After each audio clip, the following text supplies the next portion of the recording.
Assalamualaikum warahmatullahi wabarakatuh. Perkenalkan, nama saya Siti Hajra dengan NIM 230404501001 dari Program Studi Bimbingan dan Konseling kelas A.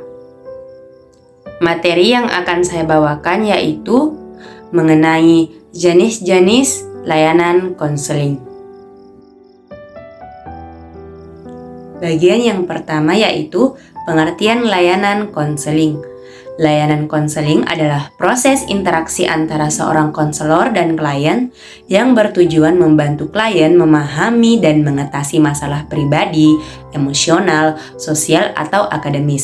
Konseling dapat melibatkan dialog terbuka, mendengarkan, dan memberikan panduan untuk membantu individu mencapai pemahaman lebih baik tentang diri mereka sendiri dan menemukan solusi untuk masalah yang dihadapi. Selanjutnya yaitu pengertian layanan konseling menurut para ahli. Yang pertama yaitu Sigmund Freud.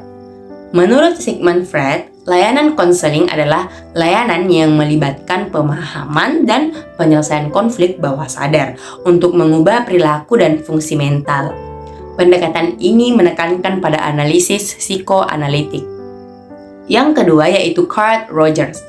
Menurut Carl Rogers, layanan konseling adalah proses di mana konselor membantu klien untuk mengeksplorasi dan memahami perasaan, pemikiran, dan perilaku mereka. Fokus layanan ini yaitu berfokus kepada pemahaman diri dan pertumbuhan pribadi. Yang ketiga yaitu Albert Ellis. Menurut Albert Ellis, layanan konseling adalah pendekatan rasional emotif di mana konselor membantu individu mengidentifikasi. Selain itu, layanan konseling ini dapat mengubah pikiran irasional yang dapat menyebabkan masalah emosional dan perilaku. Selanjutnya yaitu jenis-jenis layanan konseling. Yang pertama, layanan orientasi. Layanan ini adalah layanan yang membantu peserta didik atau klien dalam memahami lingkungan, baik itu lingkungan sekolah atau lingkungan pada masyarakat. Selain memahami lingkungan, layanan orientasi dapat membantu klien untuk memahami aturan dan sumber daya yang tersedia di suatu tempat tertentu. Selanjutnya yaitu layanan informasi. Layanan ini adalah layanan yang menyediakan data dan informasi terkait pilihan pendidikan, pekerjaan, atau aspek lainnya yang dapat membantu klien untuk mengambil keputusan. Dan yang ketiga yaitu layanan pembelajaran. Layanan pembelajaran mencakup berbagai kegiatan yang dirancang untuk membantu siswa mengembangkan keterampilan belajar, strategi pembelajaran, pemahaman diri, keterampilan mengambil keputusan, dan pengetahuan tentang pilihan karir. Yang keempat yaitu layanan penempatan dan penyaluran. Layanan ini adalah layanan yang membantu peserta didik memperoleh penempatan dan penyaluran yang tepat di dalam kelas, kelompok belajar, magang, dan kegiatan ekstrakurikuler. Selain itu, layanan ini juga membantu klien untuk menemukan pekerjaan dan jalur pendidikan sesuai dengan kemampuan minat dan kemampuan mereka. Selanjutnya yaitu layanan penguasaan konten. Layanan yang membantu peserta didik menguasai konten tertentu, terutama kompetensi dan atau kebiasaan yang berguna dalam kehidupan di sekolah, keluarga, dan masyarakat. Layanan ini juga memberikan bantuan khusus untuk memahami dan menguasai materi pembelajaran atau bakat tertentu. Selanjutnya yaitu layanan konseling perorangan. Layanan ini memberikan dukungan emosional yang membantu klien atau peserta didik dalam mengatasi masalah pribadinya, baik itu masalah di sekolah atau masalah di rumah. Selanjutnya yaitu layanan bimbingan kelompok. Layanan ini merupakan layanan yang membantu klien dalam mengembangkan pribadi, kemampuan hubungan sosial, kegiatan belajar, karir atau jabatan, dan pengambilan keputusan, serta melakukan kegiatan tertentu melalui dinamika kelompok. Yang kedelapan yaitu layanan konsultasi, di mana layanan yang membantu peserta didik atau klien dalam memperoleh wawasan, pemahaman, dan cara-cara yang perlu dilaksanakan dalam menangani suatu kondisi dan masalah seorang klien. Yang terakhir yaitu layanan mediasi. Layanan ini merupakan layanan yang membantu suatu individu maupun kelompok dalam menyelesaikan permasalahan atau konflik yang sedang mereka hadapi dan memperbaiki hubungan antar mereka. Selanjutnya yaitu teknik jenis-jenis layanan konseling. Yang pertama yaitu teknik pada layanan orientasi, yaitu wawancara orientasi. Konselor menggunakan wawancara untuk mengidentifikasi minat, nilai, dan tujuan individu. Uji minat, penggunaan tes minat untuk mengevaluasi minat dan kecocokan individu dengan bidang karir atau pendidikan tertentu. Selanjutnya itu eksplorasi karir, yang dimana mempresentasikan informasi tentang berbagai jalur karir dan peluang pendidikan. Yang kedua yaitu teknik pada layanan informasi, penyediaan materi tertulis, menyediakan brosur, pamflet, atau materi tertulis lainnya untuk memberikan informasi secara visual. Sesi presentasi, seorang konselor akan mengadakan sesi presentasi untuk menyampaikan informasi yang relevan secara lisan. Yang ketiga yaitu teknik pada layanan pembelajaran.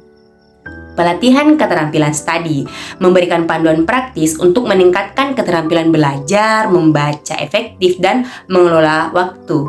Diskusi kelompok, di mana mendorong diskusi kelompok untuk berbagi strategi pembelajaran dan pengalaman.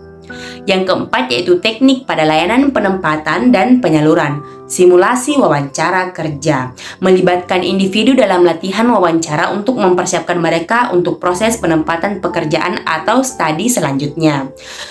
Pemetaan karir, menilai keterampilan dan minat individu untuk pemandu penempatan yang sesuai.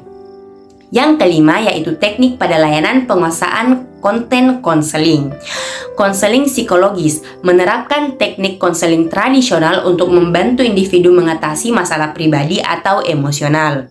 Pemantauan kesehatan mental, memantau dan mengevaluasi kondisi kesehatan mental individu secara teratur. Selanjutnya yaitu teknik pada layanan konsultasi perorangan, wawancara pribadi, mendengarkan dan memberikan panduan secara individual untuk membantu individu memahami dan mengatasi masalah mereka.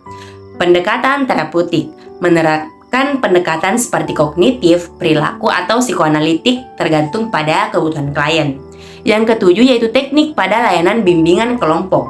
Diskusi kelompok, mendorong partisipasi aktif dalam diskusi untuk berbagi pengalaman dan belajar dari satu sama lain. Latihan peran, menggunakan latihan peran untuk menggali dan mengatasi isu-isu kelompok. Teknik layanan konsultasi, analisis kebutuhan, menganalisis situasi atau masalah untuk menentukan kebutuhan dan opsi. Pemberian saran, memberikan saran berdasarkan pengetahuan dan pengalaman untuk membantu individu atau kelompok membuat keputusan. Dan yang terakhir yaitu teknik layanan mediasi, fasilitasi dialog, membimbing diskusi antara pihak-pihak yang terlibat dalam konflik. Negosiasi, membantu mencapai kesepakatan yang dapat diterima oleh semua pihak melalui negosiasi yang adil. Setiap teknik ini dirancang untuk mendukung tujuan spesifik dari jenis layanan konseling tertentu, memastikan adanya pendekatan yang sesuai dengan kebutuhan dan situasi individu atau kelompok. Adapun kesimpulan dari materi saya yaitu materi jenis-jenis layanan konseling meliputi berbagai jenis layanan yang dirancang untuk membantu peserta didik atau klien mengatasi berbagai masalah dan mempersiapkan mereka untuk menghadapi tantangan hidup selanjutnya di dunia nyata. Dari layanan orientasi hingga layanan konseling perorangan, semua jenis layanan ini bertujuan untuk membantu peserta didik mengembangkan keterampilan, memperoleh konsep diri, dan memperistiwa mereka untuk bertindak dalam lingkungan sekolah dan masa depan mereka. Selain itu, layanan bimbingan dan konseling juga berkaitan dengan pengembangan kompetensi hidup, kolaboratif, dan pemahaman lingkungan serta fasilitas sekolah sehingga peserta didik dapat mencapai kompetensi perkembangan dan pola kerja yang baik. Cukup sekian materi yang saya bawakan pada kesempatan kali ini. Sekian dan terima kasih. Wassalamualaikum warahmatullahi wabarakatuh.